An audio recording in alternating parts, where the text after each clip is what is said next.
The Museum of Fine Arts in Boston, in Massachusetts, has long been a very important repository of Himalayan art and art of the finest quality. And I'm referring primarily to the paintings because I'm not as familiar with the sculpture that they have. But the Himalayan art painting, Tibetan and Nepalese primarily, is just fantastic. Many masterworks. We haven't even begun to really divide up the masterworks and do any videos yet. But what we can do is talk about a painting set. Now, it's not a complete set. It's a set of, should likely be, should be 33 paintings in total. Now, the Museum of Fine Arts, they have 23 paintings, and the subject is the Shambhala kings. So in the Shambhala, the Kalachakra Shambhala system, they have 7 kings, and then they have 25 Vidyadharas. And in the Boston case, they have only 33, and I've actually not gone through yet to see which are kings and which are Vidyadharas, so I don't know. And then we have a Shakyamuni Buddha. So Shakyamuni is likely the head of the front of this painting set as the progenitor of the lineage and of these Shambhala kings in the mythical land of Shambhala, far away to the north.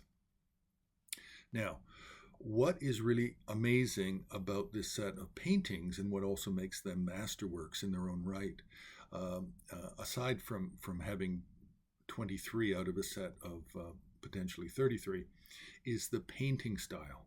The painting style, they're done in the Menri style of painting, and the Menri style was developed in the mid to late 15th century by an artist named Khyentse Chenmo. He primarily or worked for a good deal of the time in the Lhasa area, just really just sort of southwest of Lhasa, at a place called monastery called Gonkar Chodé. And there are still murals there to this day that are painted by Khyentse Chenmo and his students that are done in this really special style. It does have some Chinese influence, but it also has Indian influence, and it has indigenous Tibetan innovation, which makes it truly wonderful.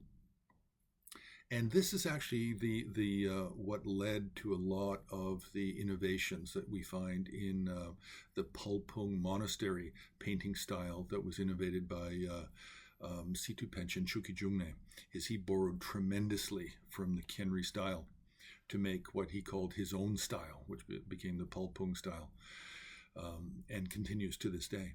Now, what we find with these 23 paintings is they're all figures, and they're all one central figure. Sometimes there are some very small secondary figures placed within the composition, and then we also have, aside from the central figure, we have the throne they're sitting on, and then we have, and which are all different, and then we have various types of background.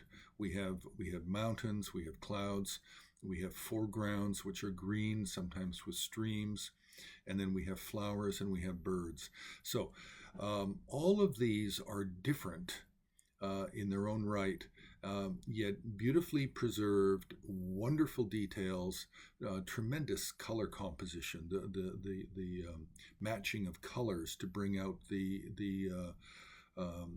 really to bring out the facial features and the bodily form of the figure. This is done in a real masterful way. Now, also what's very interesting about these paintings is they can be dated to the 16th century.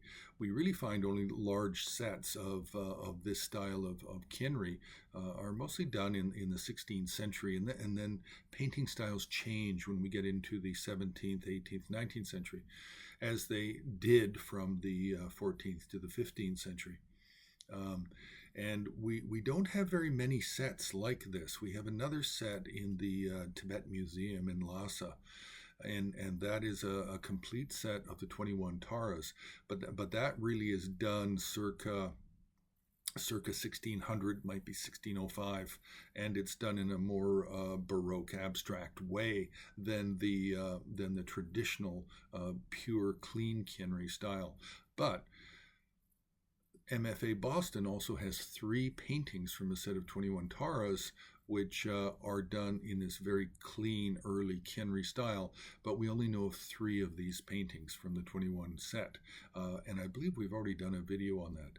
But anyway, we'll leave it here. A tremendous set of paintings, well worth looking at and spending some time with.